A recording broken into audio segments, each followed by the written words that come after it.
Update पाने के लिए चैनल को अभी सब्सक्राइब करें और बेल आइकन भी दबाएं। Yamuna expressway industrial development authority के दायरे में पड़ने वाले गांवों के लिए खास खबर है। अगले 1 साल के दौरान यमुना अथॉरिटी बड़ा भूमि अधिग्रहण करने जा रही है, जिसकी एवज में यहां के किसानों को 1350 करोड़ रुपए मुआवजा बांटा जाएगा। इस जमीन पर medical device park, data centre, electrical vehicle hub और फिल्म सिटी जैसे महत्वाकांक्षी प्रोजेक्ट आएंगे। अथॉरिटी की ओर से दी गई जानकारी के मुताबिक जिम्मेदार विभागों और अफसरों को प्रक्रिया शुरू करने का आदेश मुख्य कार्यपालक अधिकारी डॉक्टर अरुणवीर सिंह ने दिया है।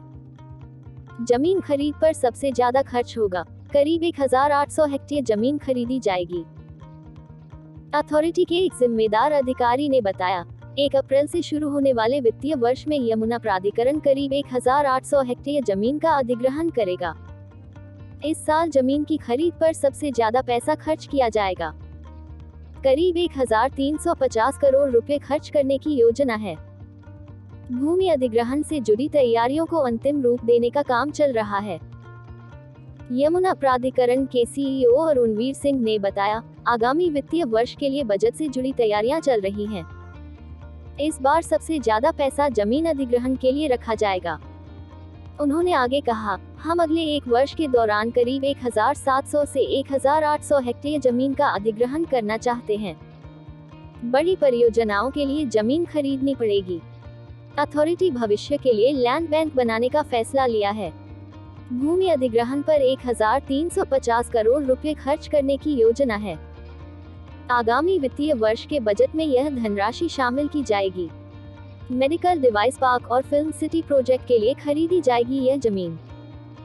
सीईओ डॉक्टर अरुणवीर सिंह ने बताया कि मेडिकल डिवाइस पार्क का काम शुरू हो गया है। मेडिकल डिवाइस पार्क के फेज 2 पर भी काम शुरू किया जाना है। फिल्म सिटी के फेज 2 और फेज 3 के लिए जमीन की खरीद की जाएगी।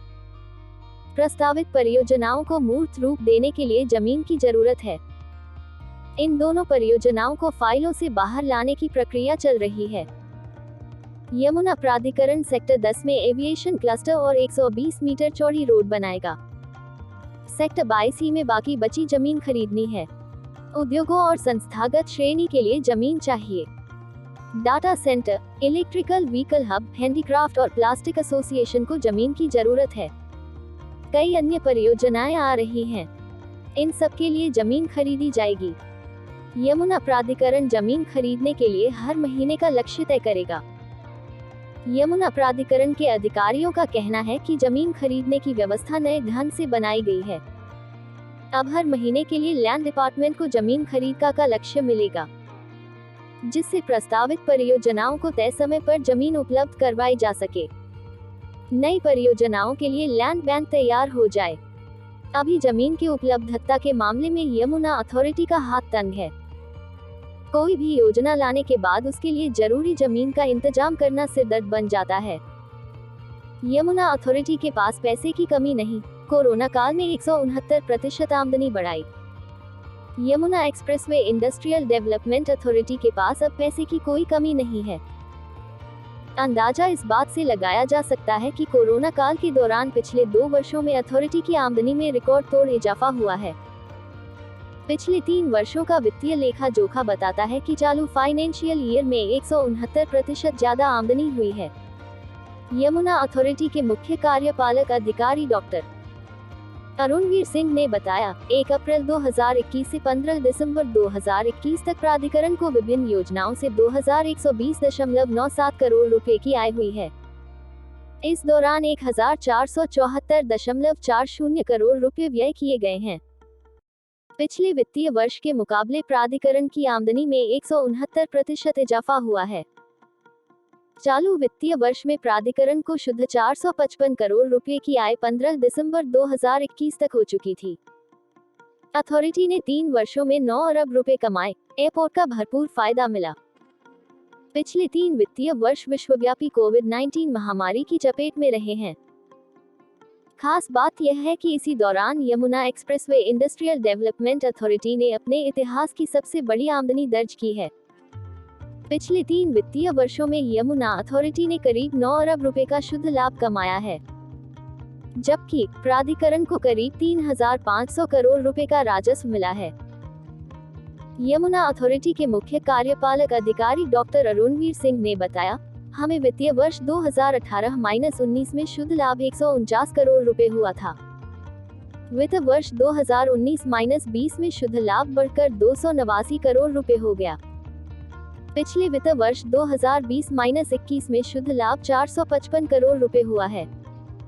चालू वित्त वर्ष 31 मार्च 2022 को समाप्त होगा।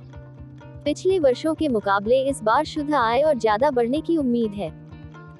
कुल मिलाकर पिछले 3 वित्तीय वर्षों में यमुना अथॉरिटी का शुद्ध लाभ 893 करोड़ रुपए रहा है। लिहाजा जमीन खरीदने के लिए पैसा खर्च करने में अथॉरिटी को कोई दिक्कत नहीं आएगी।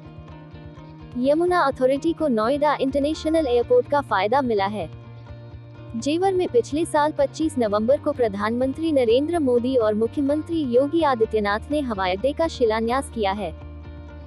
सितंबर 2024 तक इस हवाई अड्डे से अंतर्राष्ट्रीय और घरेलू उड़ानें शुरू हो जाएंगी। यह हवाई अड्डा उत्तर भारत में सबसे बड़ा कार्गो हब बनेगा। उत्तर प्रदेश सरकार पिछले 5 वर्षों से लगातार इस परियोजना को धरातल पर लाने के लिए काम कर रही थी, जिसके चलते दुनिया भर के निवेशकों और उद्योगपतियों के लिए यह इलाका आकर्षण का केंद्र बन गया है।